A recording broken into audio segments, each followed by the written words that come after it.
C'est quoi Codin ? C'est un des réseaux de 8 entreprises de la data, mais aussi de 8 réseaux engagés extrêmement puissants de plusieurs centaines d'entreprises qui se lancent et qui lancent ce soir un appel en disant « Pas de plan de relance sans un idéal de société partagée ».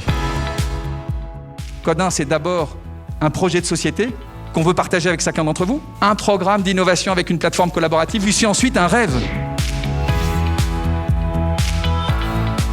Demain, c'est un programme que nous avons lancé il y a presque 2 ans chez BPI France, devant un constat qui est la nécessité de décloisonnement pour inventer des solutions nouvelles. Donc il faut qu'on les montre, les solutions, parce que souvent elles sont là, par l'innovation technique, mais pas uniquement l'innovation technique, l'innovation sociale, l'innovation comportementale. Et la relance, elle n'a de sens que si elle est industrielle, si elle est sociale et si elle est environnementale. Et donc la transition éco-énergétique du maritime répond à ces 3 questions.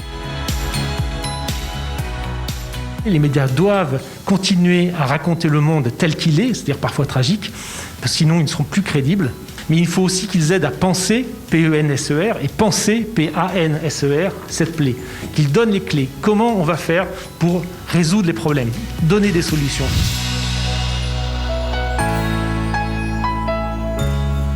L'innovation technologique, elle se prépare maintenant. Et c'est pour ça que notre rôle en tant qu'Engie, c'est d'investir dans la transition énergétique, non seulement sur les technologies existantes, mais de préparer l'innovation à travers les technologies nouvelles.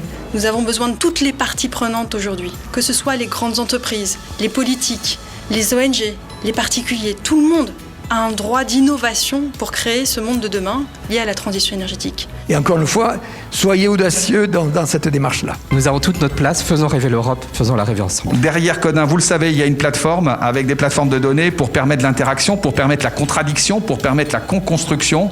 Bien évidemment, ça peut se faire avec une force publique. Notre président a dit il faut absolument mobiliser, mais quoi qu'il en soit, 20 à 30% de la force publique représentera le défi de demain, si 70 à 80% est porté par la force privée, l'innovation, la transformation. Et c'est pour ça que je vous remercie infiniment, à la fois ceux qui étaient en ligne, tous d'être là. Bonne soirée, merci de votre présence et à bientôt sur les lignes de Codin.